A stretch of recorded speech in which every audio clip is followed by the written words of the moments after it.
Assalamu alaikum wa rahmatullahi wa barakatuh. Jazakallah khair, Member Academy, for having me here. And thank you so much, Rafin, for coordinating today's session as well. And I'm very, very delighted to be speaking to all of you wonderful people from different parts of world. Jazakallah khair for joining me. I would like to make it a very interactive session for all of you. I don't like to speak. I mean, I do like to speak all by myself, but I do like some participation as well. So, if you have any questions in the middle of the session as well, I would like you to raise your hand, and I can take a question as well if you do have one, inshallah. Should we share the screen, Rafin, or how do we go about that? Are you going to share the screen? Do you want me to share? If you can share, yeah, that's fine. Or Yes, I I can can. try. Yeah, No, I do I can share. have? No worries. Okay, Yeah. sure. Okay.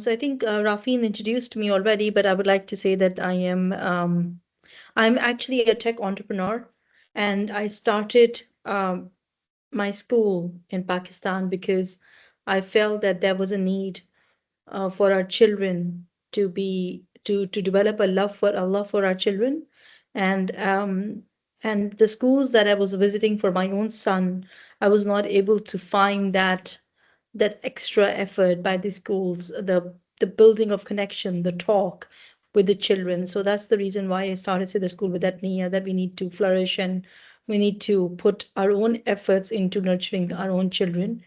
And then from there, another initiative of mine came in that's called Sidra Productions because I then realized that our children do not have enough content which is Islamically aligned, which is tarbiyah based. So we just cannot say to our children that don't watch this and don't do this. We have to provide them alternates as well. So both of these two initiatives are led by a tarbiyah based approach, and which is why I chose to do this topic today, that how do we nurture our children in the age of this fitna, in the age of this distraction. So let's begin today. Bismillah Rahmanir Rahim. So children are actually interested to us by Allah subhanahu wa ta'ala, and they're an amana for us. Even when I started my school, when I started the school, I actually did not want to start a school. If you would have asked me, what is the one thing that you don't want to do? I would have said to you, I don't want to start a school. And that's the only thing that I always ran away from. But when Allah trusted me with this responsibility of giving me this opportunity that I could, go in the direction of building a school for the children, I took this as a big responsibility on my shoulders. I take it very, very seriously, because this is a responsibility and amana, not only from the parents on my shoulders, but also from Allah subhanahu wa ta'ala. So it's similarly, Allah has trusted us with our children as well, because Allah is the Khalik, Allah is the creator, and Allah gave us those children.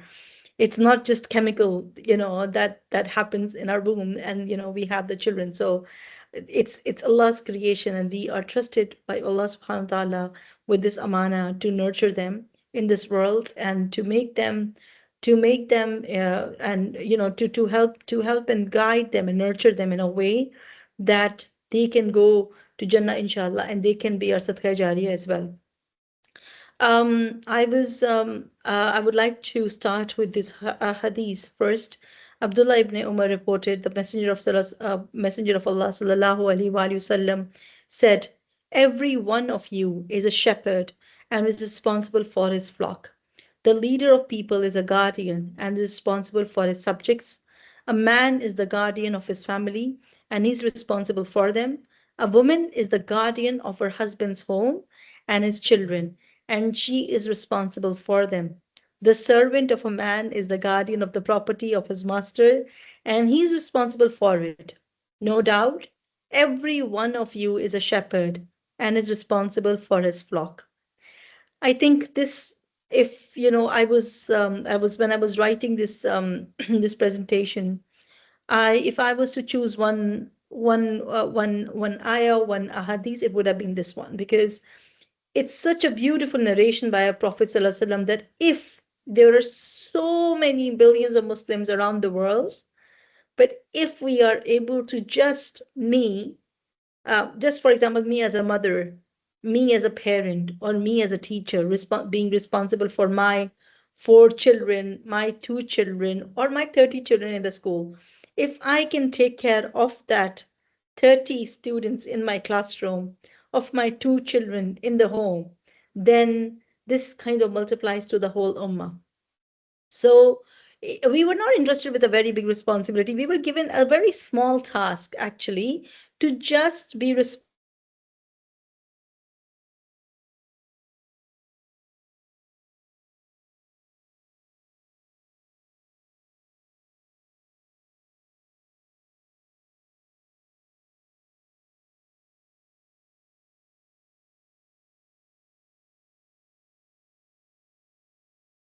but we are trying to build connections and we are trying to do what we can, inshallah. Rafin, can you please move to the other slides? I was actually, just day before yesterday, I was in a conference of JES. So there's this global education summit that was happening. And there is a very big school here, it's called GEMS, and they have around I don't know, maybe 20,000 plus students. So somebody asked them, how do you manage to do so many students? And, is there not, how do you do that? And is there no compromise on quality? And he said something which let me think of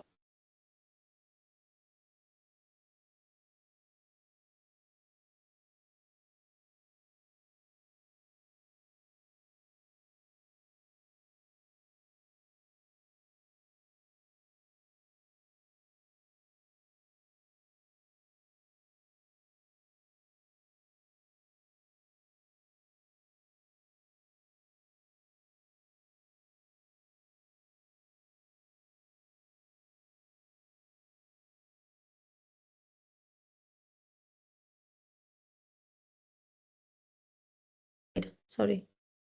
Okay. So Allah has entrusted us with our children. This amana requires knowledge, presence, and self-growth. When I became mother for the first time, subhanallah, I was I was always very career minded. I was always very career focused. So when I had my son Abdullah was born, the next day the nurse came to my room and I was not able to handle the baby, and she said to me, "Are you a first time mom?" And I said yes. And she said to me, "Are you a working mom?"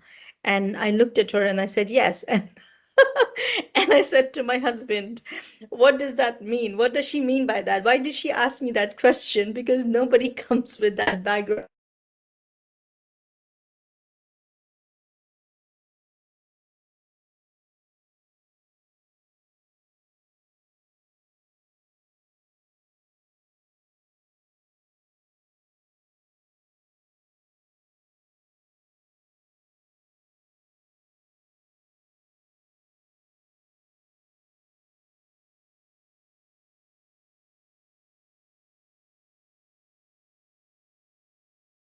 as a mother, as a father, when you go into the classroom, you also learn every time when the child asks you a question, and that is your growth with the child. So I think when children are born, the parents as well, they grow with them and they kind of tame them and they kind of make them the kind of parent that they are.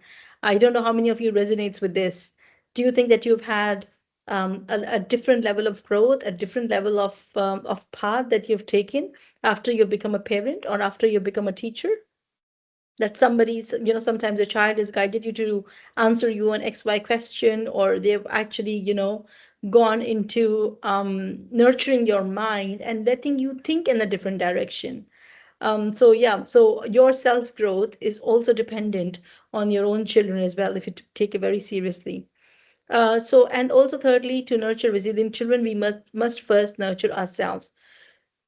Becoming a parent or a teacher is not an easy job. I think it's a very, very difficult job. But I think we need to make ourselves align with our deen, align with the niyyah, align with the principles of Islam, that this is the interested responsibility of given to us by Allah, and we have to nurture them, and we have to give them the right values, we have to give them the right faith, we have to provide them the right compass in their life so that they are true to their deen and they are true servants of Allah subhanahu wa ta'ala. Rafin, can you move ahead, please? Okay, so today's reality. Our children are distracted, yes, but aren't we also distracted? How many times has it happened to you that your child has come to you and you're kind of on your mobile phone and you're busy or you're talking to someone and and so children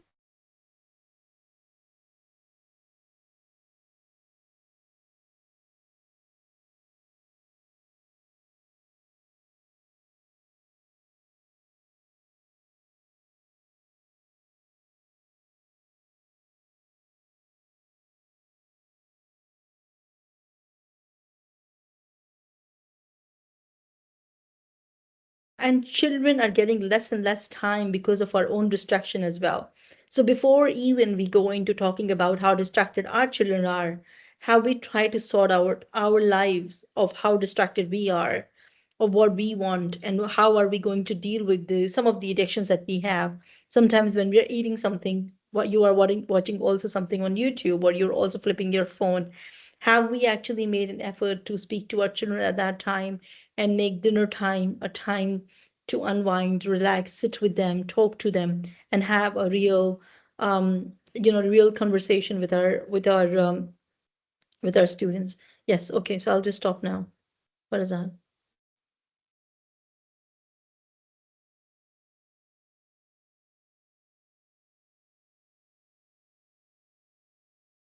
It's different timing from different places. So Miss Farhana can log off for 2 minutes and come back. We can continue our session, inshallah. Okay,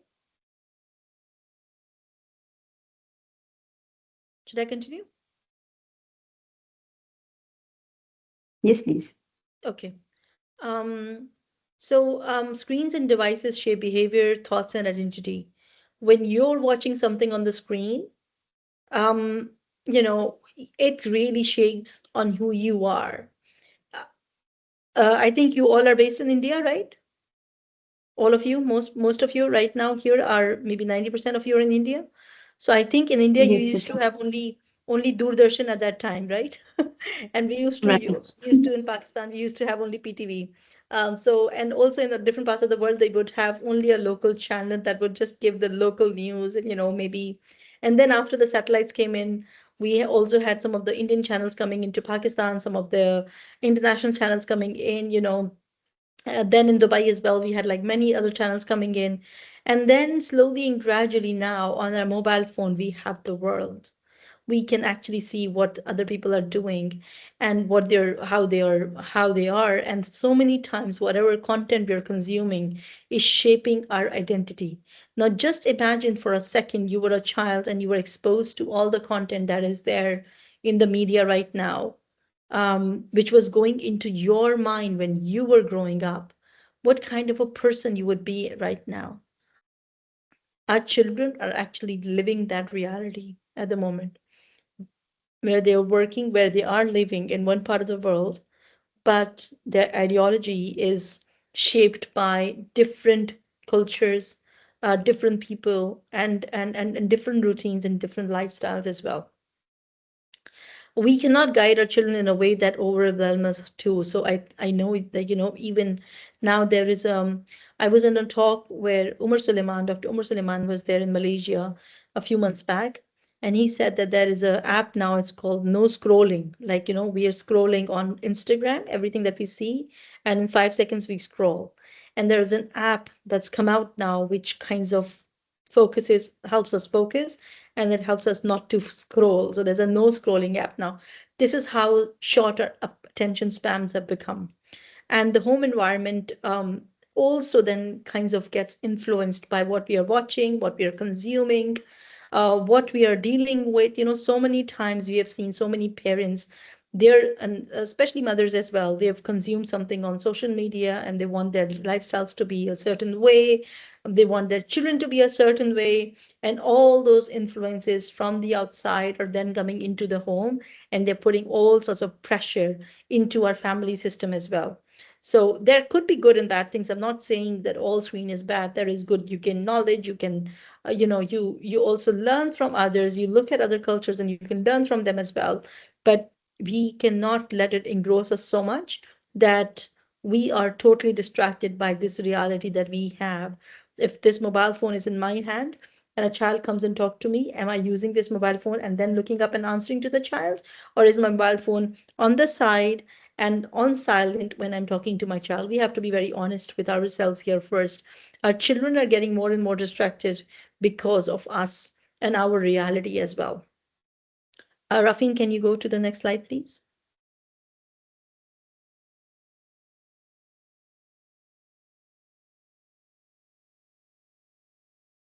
Rafin, hello?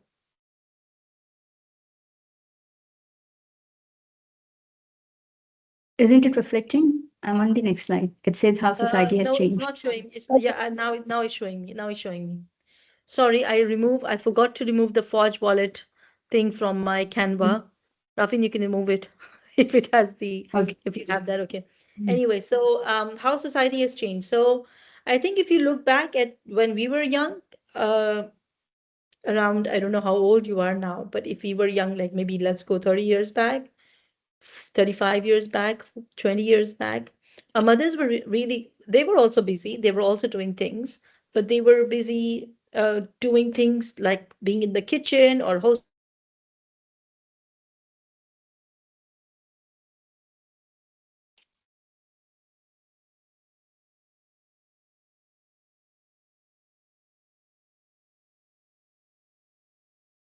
to each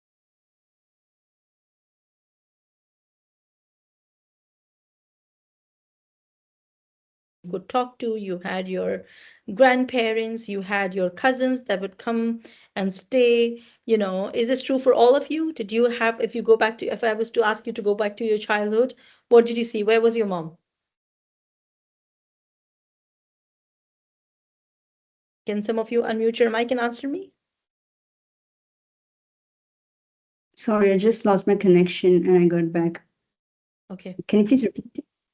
Yeah, I'm just saying, I'll just repeat that again. So, when we go back 20 years, 30 years from now into our childhood, Mhm. and if we were to imagine that time, our mothers would still busy. They were busy, but they were busy with cooking or hosting the community or feeding the family or doing house chores.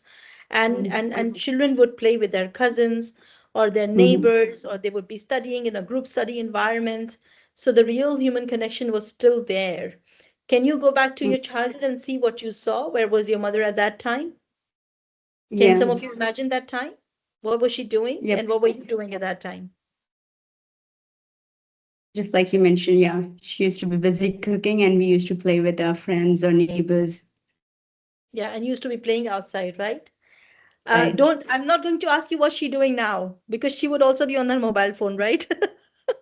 Exactly. When I go and visit my parents now, my dad, after playing with my children for 5, 10 minutes, then he's on his mobile phone, right? So I'm not going to ask you what they're doing now, okay? But before that, they were always busy doing something. They were still busy. Our life was still busy. I'm not saying we were, we were, and but even if we were not busy, we didn't try and fill it up to make it busy, right? I mean, we were still doing something or the other, but it was not an immediate rush that we have to do something and flip to the something else, right? But Yeah. now, can we come back to now, and what are we doing now? Parents are busy in mobile phones. They're constantly messaging. I'm also guilty of doing that. Anyone who Mhm. sends me a message on WhatsApp, I have to check it, and I do have the urge to reply it.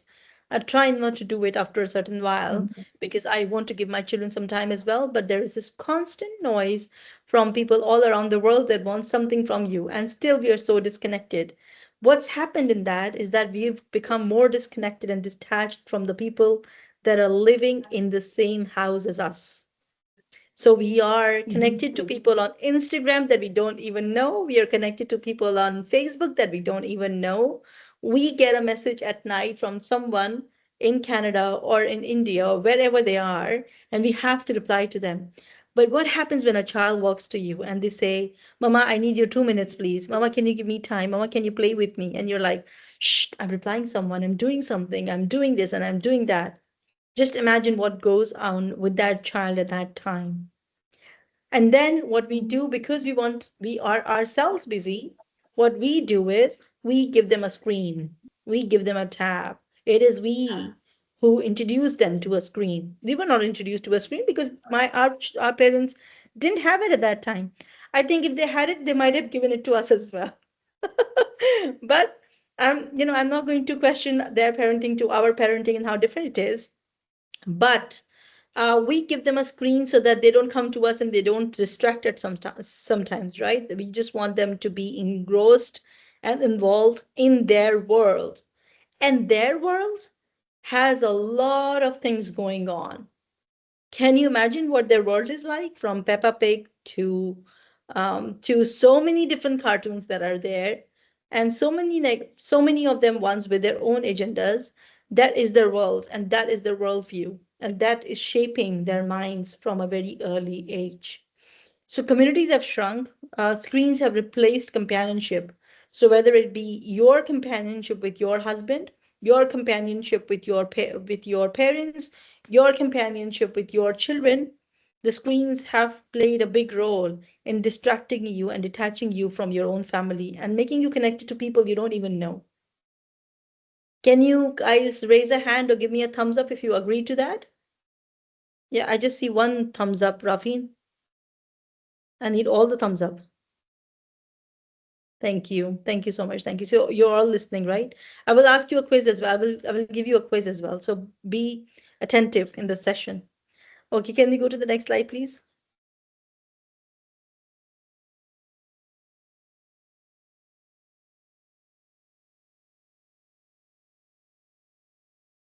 Okay. The age of digital influence, like I said, there are children who consume content from different cultures, different values, different faiths, different worldviews. And it's not just that they're doing it, but their algorithms are also shaping their identity more than the families. Parents are always, often, and I think most of the time, they're not aware of what the children are watching. I can share one example with you. Uh, and this is not just by any accident. I think some of the things are also recruited. They're also done in a way to recruit children as an audience, so that they can become a part of that circle. And some of the disturbing things that we see.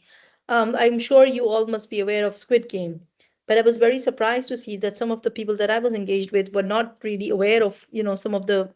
Um, 1 second. Okay.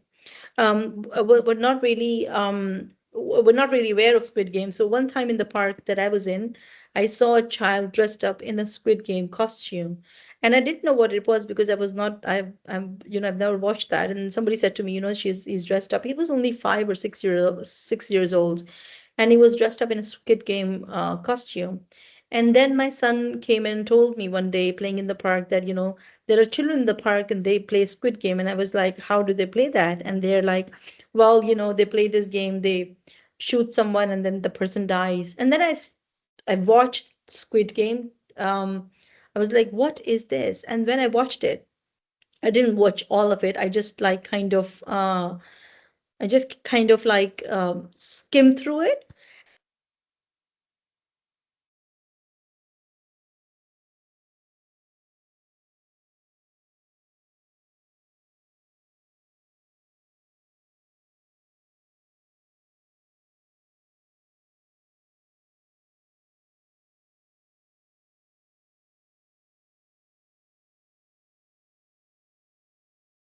Another example is when I was in a supermarket in Pakistan, and it's a leading supermarket, and there were Squid Game characters, and they were roaming in the supermarket, and they were taking pictures with. Actually, their target group was 4-year-old to 6-year-olds, and the parents were happily taking pictures with those characters with their children, and I was kind of shocked because parents need to be more aware of what our children are watching and what they are doing and what kind of content they are consuming. Because we don't know and we don't watch that, we think, oh, it's good, it's cool, it's coming from somewhere, so it has to be good. And we have to be more alert, more aware, and more upbeat about what our children are watching right now, and how are they going to go ahead, and what is happening into their worldview. There's also a need for us to talk to our children about what they can watch if you have given them a screen, and what they can't watch. Because even if you have installed a game for them that they can play and you think that it's all good, sometimes an ad or something would pop up and they will be taken to somewhere else where there will be all sorts of different kind of games and they'll be subject to different things. So rather than saying you cannot watch this, you cannot do this, you cannot do that, we need to create an environment where our children can come in and talk to us and speak to us about their problems, about their worldviews, about anything that they're going through, because it's a rapidly changing world. And we need to be speaking to our children about that. The other thing is, this is something that is available online, and the content that our children are consuming, which is leading to further distractions, and we need to make sure that how are we building the resilience and how we're working towards that faith. The second and most dangerous thing right now is the advent of AI. I was in a conference last year, and in that conference, there was a group of scholars from Cambridge University that were presenting a paper, and they were researching on toddlers' kind of responses with the advent of AI. And they said something interesting. They said now they're making teddy bears in the UK, and the teddy bears will have AI in them, and the AI teddy bear will be able to talk to the child. So obviously it's a toy, but if the child is coming in and talking about their day to the teddy bear, saying, oh, I got hurt here, I made a friend, I did this and I did that, and just imagine the mother is also hearing this, but as a human, you might forget that information tomorrow or the day after, but the AI robot will never forget that information. So who do you think the child is going to make a deeper connection with, you or the robot? It's obviously going to be the robot. And this is the whole way we are disconnecting ourselves, our human selves, from our children. We've already done it by and large by putting them on the tablets, by putting them on the screens, by detaching ourselves from real conversations. But we are going to further lose them if we don't put ourselves out there and listen to them and speak to them and counsel them. And the AI is going to take over the role of us being a parent as well. Because whatever AI is going to tell them, they're going to take that advice. They're going to, because it's going to come from their own mind, and they're going to listen to themselves actually in the long run. So we have to be present for them. We have to be emotionally connected to our children to be able to help and guide them and nurture them as well, inshallah. Rafin, I think your screen share has finished, has closed. I can't see any screen. So should I share my screen? You want me to share my screen? No, I'll be sharing it. I lost my network again. It's Okay. very So should unstable I? today. I'm so sorry about I that. No, can I'll I share can it. share it. You are It's sharing all it or right should with I me. share? I'm sharing it. Okay. I think I'll just proceed. I'll just see what I have the next slide to do, and I'll proceed with that. 1 second.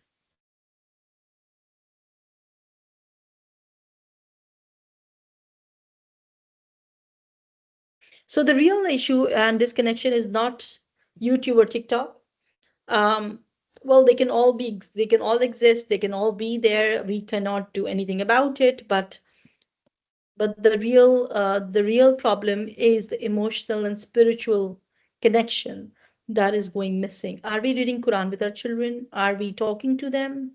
Are we helping them? Are we guiding them? Are we present for them?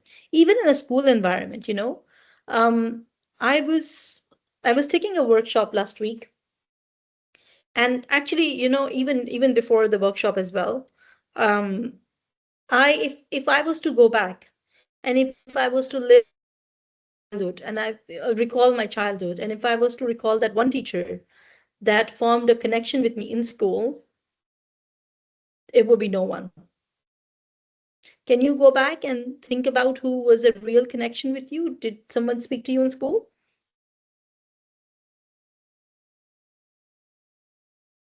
and asked how was your day? Why do you look sad? Anything? Can some of you answer?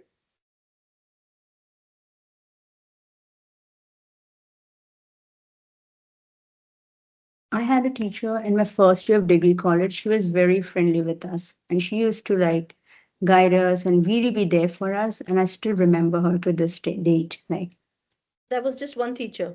yeah, Just one teacher in all, and this was what when we were in college? first year of my college. Yeah. First year of your college. So all the 10 years that you were in school, what happened Mm, over there? Nobody yeah. spoke to us. Connected. Yeah. Nobody had a heart-to-heart conversation with us. Nobody True. found out what we were doing at home. They were not interested. They were just interested in getting us copies filled. This is the Mm. blackboard. I'll write for the chalk. You copy it. You Your go home, copy. and I don't care. And I don't care and then, you're scoring, not scoring, and that would be like a PTM at the end of it, and that's it. I Mm. run a school now. I run a school now, and I make sure that we are all engaged and we are all talking to our children. Our Alhamdulillah. Prophet ﷺ made everybody feel so special that they would think that they are his favorite. They are his favorite. But he would still have his own favorites. But, I mean,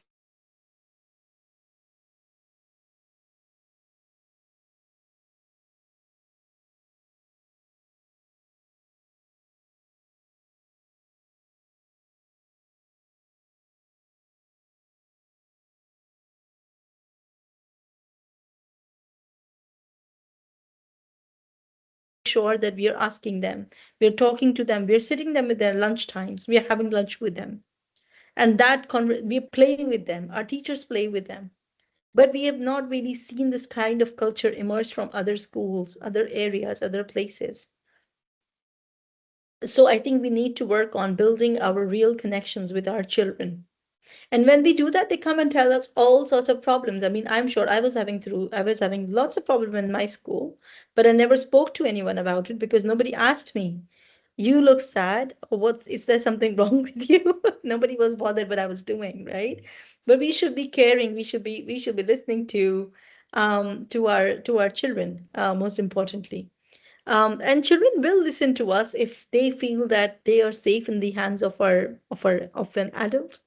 If they feel that I'm being heard, I'm being respected, I'm being noticed, they are obviously going to come and ask us a lot of questions that they are seeing and they're observing.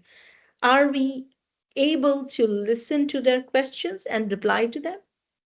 How have we got that attitude? Have we got that wisdom that we can answer to their questions? We can listen to what they have to say without shrugging them off.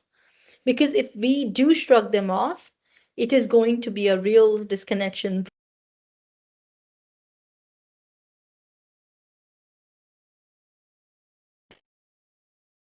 Oh, I was muted. Rafin, you don't want me to talk or something? I Okay. didn't. I don't know how it happened. Okay, it's okay. I'm Yeah. just joking. Yeah. Okay. So can we go to the next one, please? Sure. Okay. So what do our children need? What do our children need? Our children need,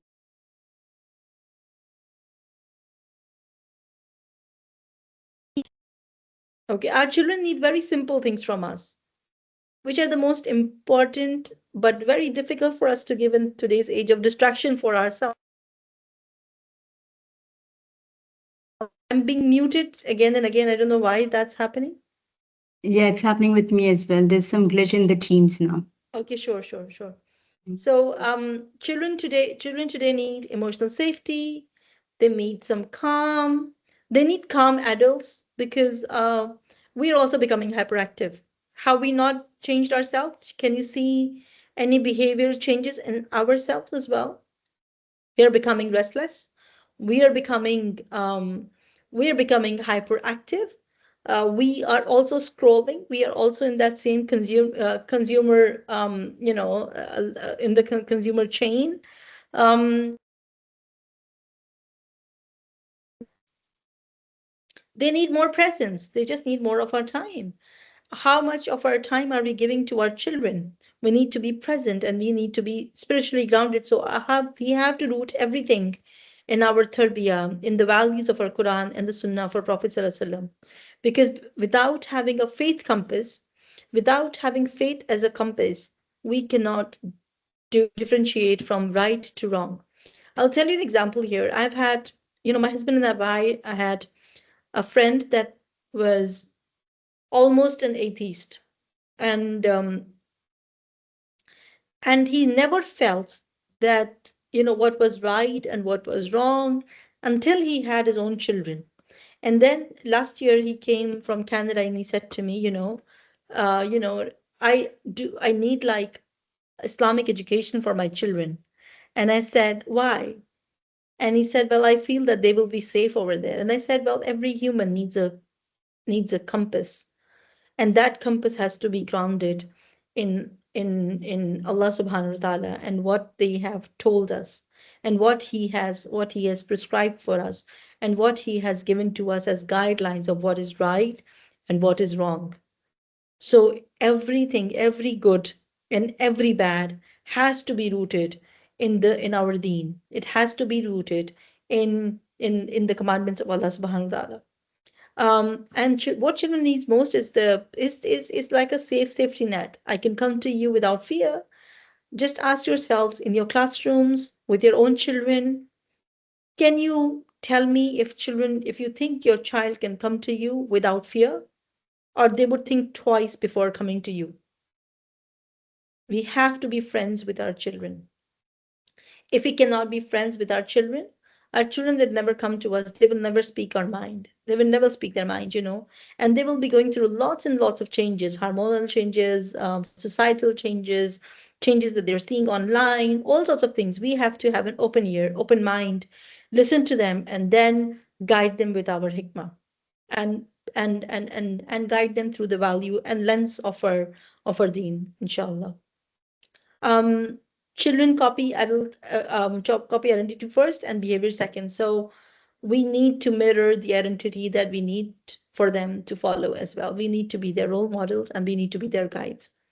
Um, okay, I'll just go to the next slide now. Children need stability in a chaotic world.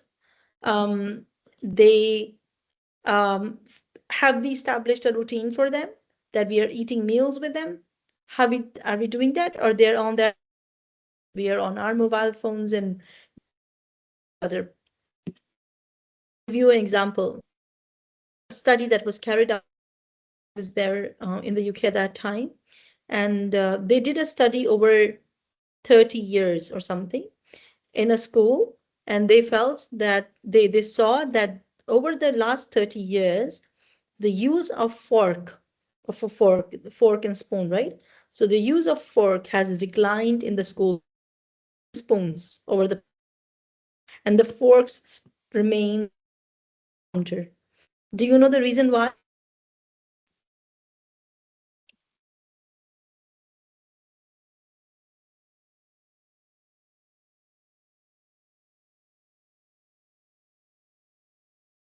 Why would the use of fork decline over years in the school?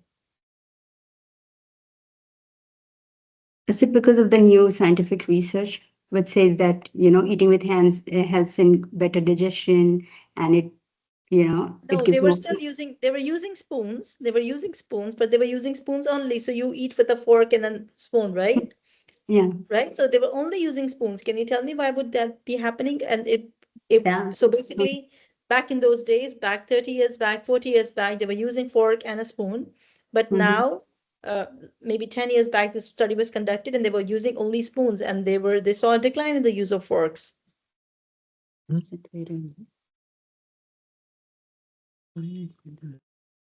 Were they harming each other, like play fight or something like that? No.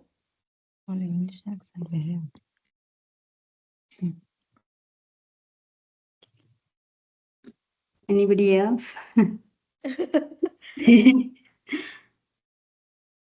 You get a candy if you get this one right. You can get a candy for yourself. It's okay. Mm, I'll tell you why. Because they found out that over the period of time, the dinner time was getting in front of the TV. mm, And because the children had started eating in front of the TV, you can only eat with one thing, either a mm, fork or a spoon, right? Because you're mm, holding your plate in the other hand and you're having a spoon in the other hand. fun. Yeah. And then they figured out that because of that meal time, because dinner Mm, time was a time in the UK where families would come together and they would eat as a family. Do you remember when you were little, were you having those dinner times as well with your family? You would sit together and eat together? yeah, Alhamdulillah, we still do, but yeah. Mashallah. Mashallah. But Mhm, you know, most of the families they don't do that, right? Like there mhm, was a set time that everybody was come together and they would eat and they would wait for the next person to come in. If they were late or something, you would still wait and then they would join in and they would have a conversation. That dinner time routine was so important because if we go back and if we think about that time, the dinner time or the lunch time with our parents, with our family, what used to happen at that time? Our parents used to ask us every single thing, what was happening in the school, what was happening in your life, what was happening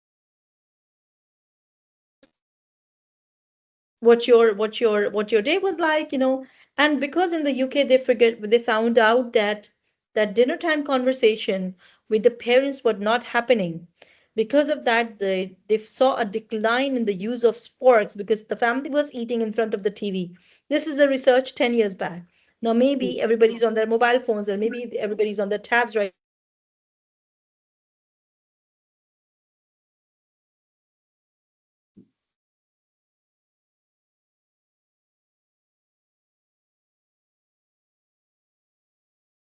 conversation was so important because if we go back and if we think about that time, talking to, and they did not know who they were meeting, or they did not even know who they were going to and staying there, spending time with. And that led to a lot of other societal problems as well. That led to a disconnection from family members to their children. And so that dinner time conversation was so important to have, bringing the family together and talking to them and speaking to them. This is about their culture. Have we set up any bedtime routine? Have we set up any Quran reading time together with our children? Are we reading any stories to them? Are we doing morning du'as and night du'as together? Are we visiting the masjid together with our children? Are we taking to them to the masjid?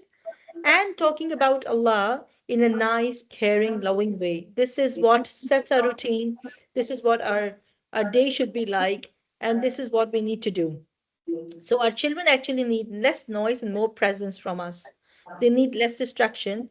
They don't need to be spending their days on apps or toys. They need more eye contact, more conversation, more hugs, more warmth, and more shared silence. More walks, more stories, and more real human connection which will last with them. So no AI will be able to replace us as a human. Okay. Otherwise, just imagine now our children are already using our tabs. Soon they will discover, or they would have already discovered AI. Later on, if you had a problem, why would they want to speak to you? They would just use AI for that. Why would they want a parent? Why would they want a teacher?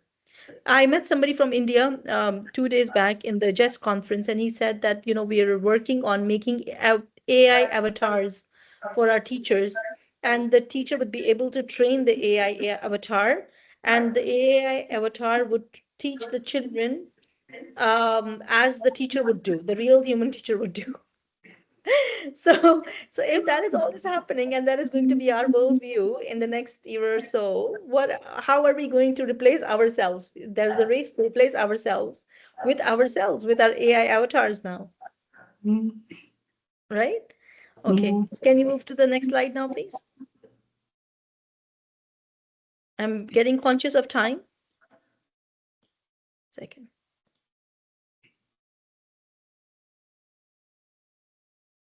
Second. So where are we now? Okay. I would like to draw your attention to a couple of stories that, that I wanted to reflect on. Um, If we look back to our prophet stories, what was the connection like for Yaqub alayhi salam and Hazrat Yusuf alayhi salam? And how was the connection like for Hazrat Ibrahim alayhi salam and Hazrat Ismail alayhi salam? They trusted their children. They trusted them. When Ismail alayhi salam told a when Ibrahim alayhi salam told a dream to Ismail alayhi salam, there was trust between them. When Hazrat Yusuf alayhi salam told a dream to Hazrat Yaqub alayhi salam, there was a trust between them, right? And when Hazrat Fatima raziyallahu ta'ala anhu was removing dirt from the back of our Prophet sallallahu alaihi wasallam, that was love between them, that was respect between them. So we need to see the stories of our prophets uh, in order to help us guide our children with hikmah, with the manners that they need, and with the responsibility that they need as well. And at the same time, we have the story of Prophet Ibrahim alayhi salam, who was talking to his father and he would not listen to him. He would not listen to his hikmah, right? So we have all those stories. We need to think, we need to realize that our children can also be smarter than us. They can also outgrow us. They can also be more intelligent than us, more rooted in faith than us as well. And they could also be the ones to guide us towards better faith, inshallah, and be deep rooted in Islam, inshallah, as well. So we need that sort of respect for our children. Not that, oh, when I was your age, I was doing this and that, okay? Just think about what you were not doing at their age, what they're doing right now. Okay, so stop telling them when I was your age, I was already done this and I got an A grade and I got a this and that. We were not doing all that, right? What they're doing right now. So Mhm. stop lying to them. Stop creating that environment where they feel, oh, we have to outdo. They don't have to outdo you. They just have to love you, and you have to love them for who they are and cherish them. Don't create competition with them and you between them and you. Okay, can you take a moment to think just for 2 minutes? Go back to when you were 4 year old to 6 years old. Just go back to that time and think about a favorite person you can recall from your childhood.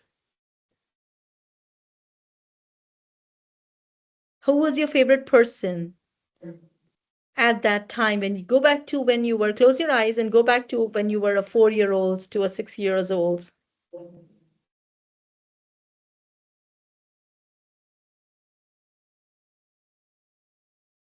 Have you found that person?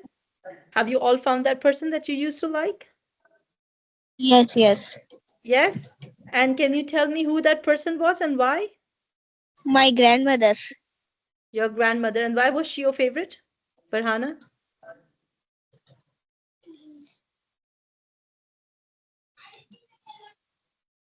Why was she your favorite person?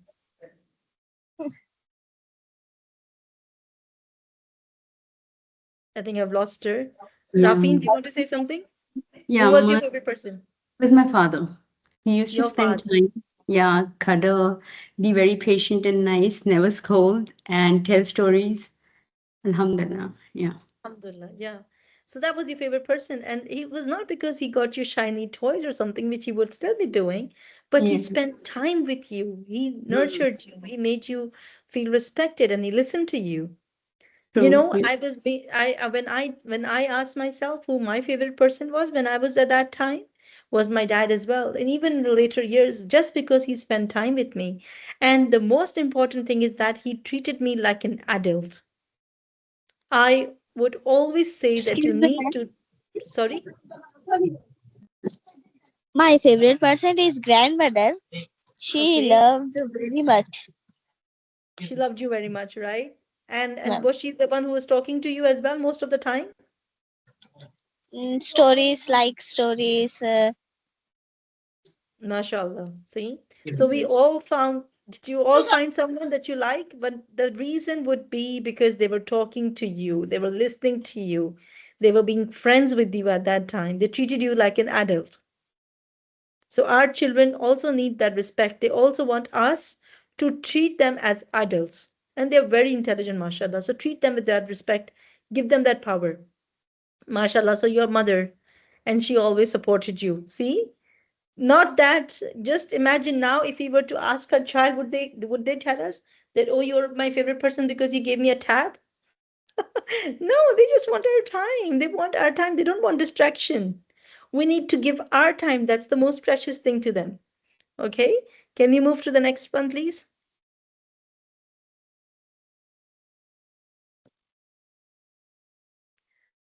Yeah, I mean, so practical steps that you can do, I think I've already told you. Sit with them without your phone, ask questions without correcting. Let them be what they want to say to you without saying, "Oh, why did you tell me this? No, you don't do that. You do it this way." And talk about your own blunders as well. When you were little, what did you do wrong? Mashallah, your uncle always supported you. That's good, mashallah. So how did you maneuver that? How did you what happened at that time? Which ayah were you able to relate to? And how did you bring back, those memories and talk to them about that as well? Don't talk about, like I said, how good you were and about, I was the best of my class, this, that. You can also do that too, but don't, it's not a competition between you and your child, okay? So stop doing that and use stories, use good stories to help them. Okay, so can I go to the um, next slide? Yeah, and then children always say, I'm bored. And as parents, I don't know why we have inflicted this thing on ourselves to always try and fill them up or fill their time with something, right? So, have you experienced this thing when people have when your child has come to you or has said to you, I'm bored, and you're trying to fill their schedule? You can just give a thumbs up. Yes? No, but my son always says that I'm bored. Your son Yeah. says that. So I've written a story. I would like to read that to you. It's called The Boy Who Was Always Bored. Can I do that? Do I have 2 minutes, 3 minutes? Yeah, we do have. Sure. Okay. Okay, so just give me a second. I'll just bring up the book. I'll just bring up the book and I'll share the story. I'll just share my screen. 1 second. Um, where have I lost you guys? 1 second. Um,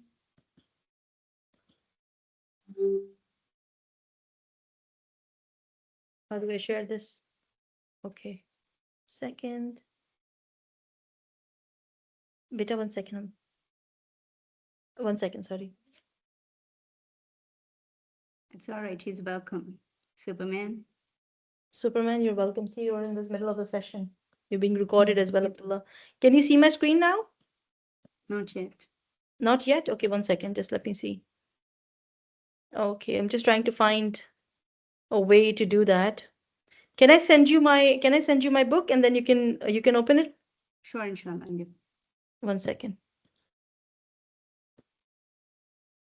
Hmm.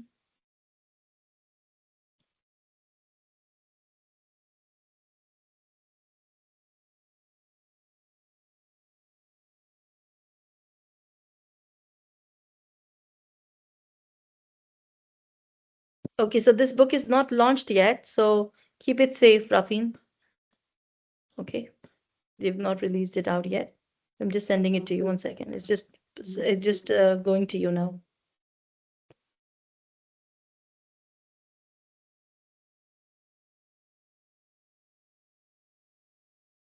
Sorry.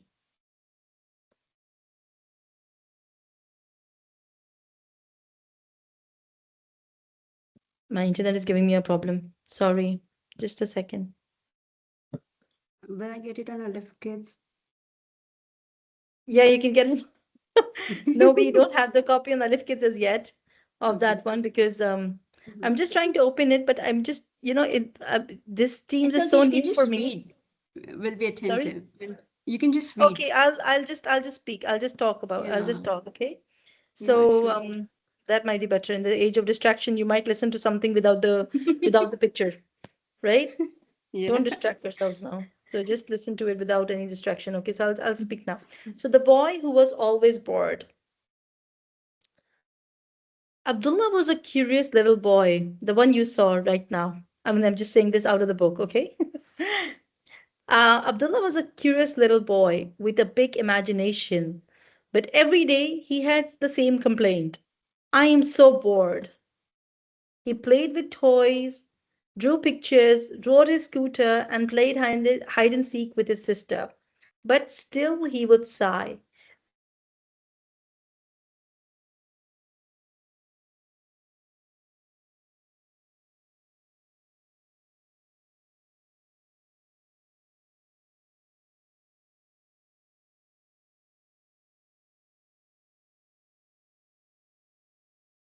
Subhanallah, Alhamdulillah, Allahu Akbar. A few minutes later, he frowned. What else now?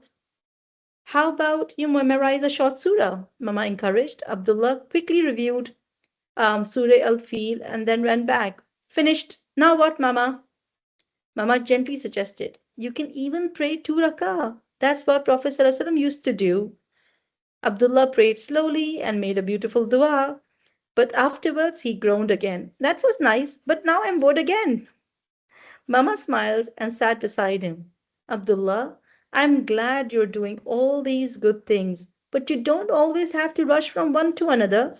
Sometimes we are in such a hurry to do things that we forget to just feel things. It's okay to sit, to reflect, to breathe. She gently recited the hadith. Take the benefit of five before five, your youth before old age, your health before sickness, your wealth before poverty, your free time before busyness, your life before death. Abdullah sat quietly. So free time is not boring? Mama nodded.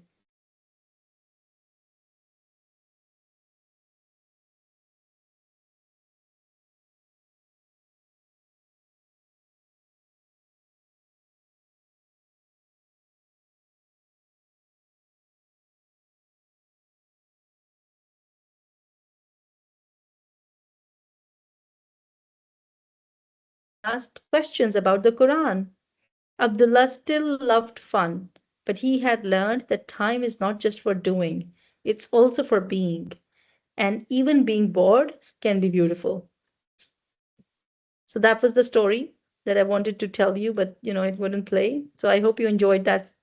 And it's not released yet, so do give me feedback on that, inshallah. I'm just trying to find where you guys have gone from my screen. Second. Okay. And so that was the story. So we don't have to fill the time of our children and make them constantly engaged into doing something. We are always giving them a gadget or something or a toy, getting them from one activity to the other. In actual fact, we are actually distracting them. We are the ones who make their life so distractive, and then we are like, oh, well, what do we do? They're distracted now because we need to see that we are distracted ourselves. So, in the age of identity formation and in the age of TikTok and AI, the children are going to ask them, who am I? Where am I going? So, we need to, we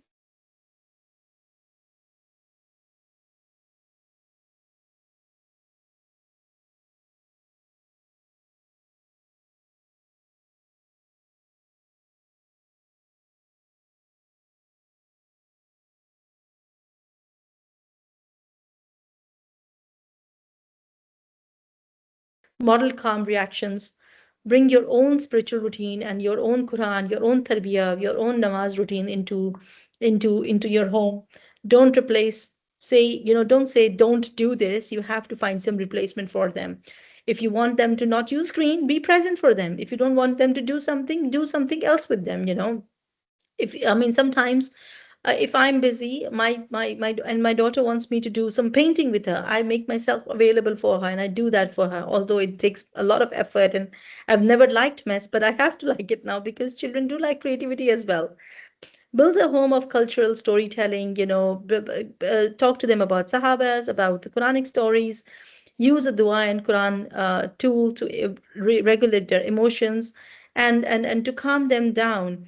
And this is one of the things that I'm trying to do under Sidr School, that we are trying to do a lot of focus on one-to-one attention with our children. We are trying to do a lot of things that we speak to our children, we speak to our own children, we speak to our children at in the school, and also under Sidr Productions. I think Rafin, you can go to the last slide now.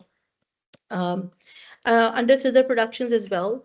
What we are trying to do is we are trying to create stories. We are trying to create a world for our children that is rooted in faith, that is rooted in that is rooted in the tarbiyah of our children, inshallah. And we hope to bring it soon to you in your house, in your houses as well, inshallah.